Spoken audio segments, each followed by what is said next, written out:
अस्सलामुअलैकुम वरहमतुल्लाह। दिल्ली के तबलीग जमात के मरकज़ पर यह इल्ज़ाम लगाया जा रहा है कि उन्होंने पूरे इंडिया में कोरोना वायरस फैला दिया।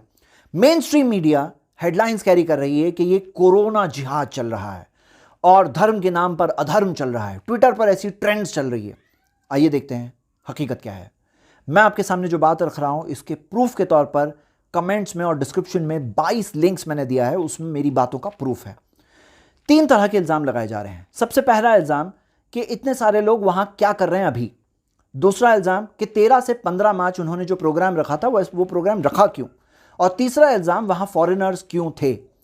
आइए हम तीनों सवालों का जवाब देखते हैं। पहला सवाल कि यहां इतने सारे लोग क्यों मौजूद हैं, तो उन्होंने इस बात का जवाब दिया है। प्रूफ के तौर पे लेटर्स पेश कर दिए। लेटर्स ओपनली अवेलेबल है, मीडिया में आप देख सकते हैं कि उन्होंने बता दिया है कि उन्होंने एसडीएम और डीएम को लेटर्स दिया था। कोशिश की थी कि ये लोगों को वहां से वेकेट किया जा सके, उन्हें पासेस मिल सके।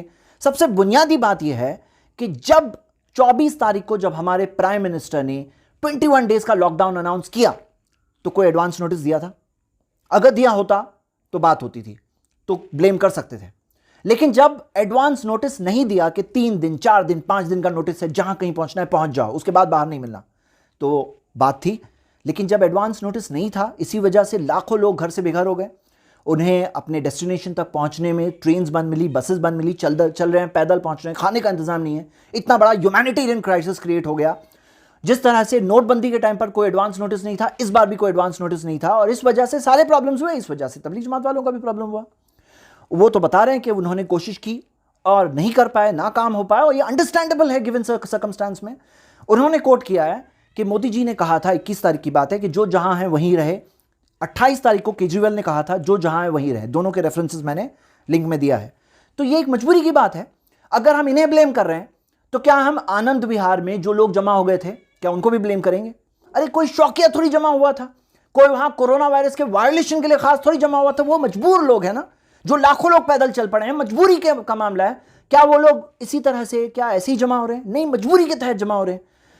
उसी तरह आप देखिए कि लॉकडाउन के बाद जगह जगह पर जो क्राउड्स खरीदी करने के लिए निकल रहे हैं, बाजार में निकल रहे हैं, ताकि उनको अपने नेसेसरी सप्लाईज मिल जाए, क्योंकि वो एडवांस नोटिस में प्रिपेयर्ड नहीं थे, तो उनको भी ब्लेम करेंगे।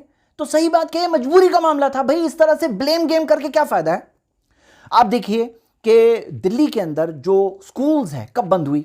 19 मार्च को बंद हुई। मैं दूसरे सवाल का जवाब बता रहा हूं। दूसरा सवाल जो ये है ना कि 13 से 15 मार्च का प्रोग्राम क्यों रखा गया, तो आपको पता है वो प्रोग्राम नहीं, 13 से 15 मार्च नहीं, कॉलेजेस में, स्कूल्स में, सर्टेन स्कूल्स में प्रोग्राम्स चल रहे थे इस तरह के। 19 मार्च को जाके स्कूल्स बंद की गई दिल्ली में। 18 मार्च की बात है, इंटरव्यू आता है तिरुपति के मंदिर का। वो बताते हैं कि हमें डेली के पिछले हफ्ते में 30,000 लोग एवरेज रोज के मिले हैं जो हमारे इस मंदिर में आए हैं तिरुपति में। 30,000 की बात कर रहे हैं, 18 मार्च की बात कर रहे हैं आप। उसी तरह देखिए 14 मार्च की बात है, गांव मूत्र की पार्टी हुई, वो भी गलत है।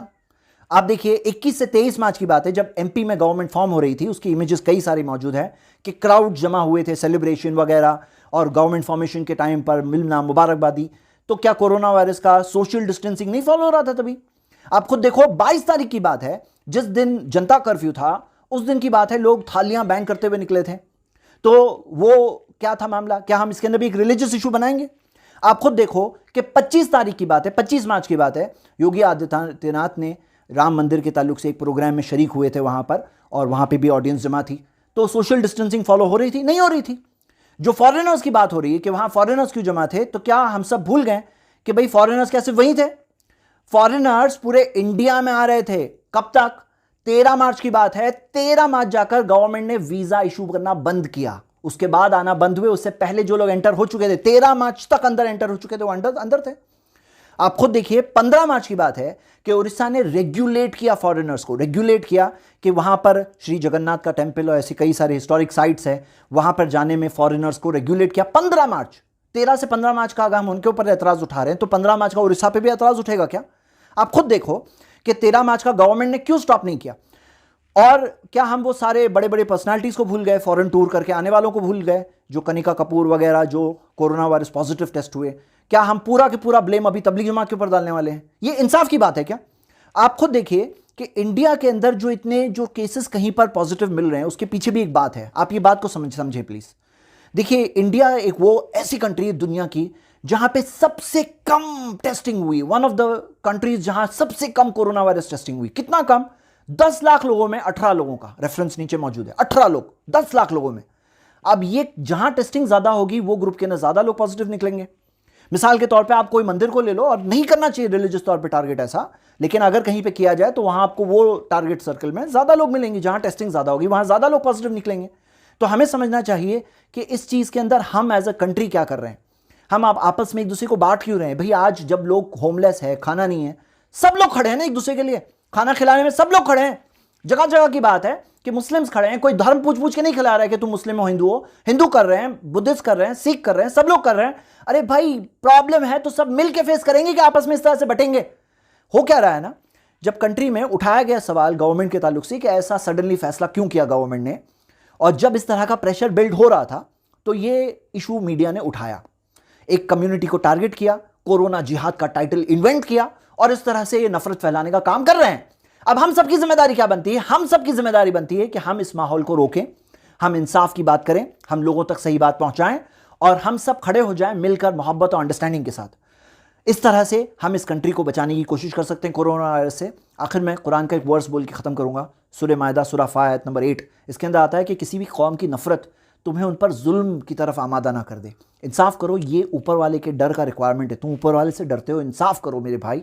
इस तरह से जुल्म की बातें मत करो, आपस में एक दूसरे पर इस तरह के इल्ज़ाम के मामला मत करो। हम सभी डिफ़िकल्टी से गुजर रहे हैं। अल्लाह से दुआ, अल्लाह हम सबको कोरोना वायरस से हमारी कंट्री की हिफाजत करे, हम सबको मिलकर भाईचारगी के साथ रहने की तौफीक दे। आमीन। वाखिर दावाना अल्हम्दुलिल्लाहि रब्बिल आलमीन। अस्सलाम वालेकुम रहमतुल्लाह।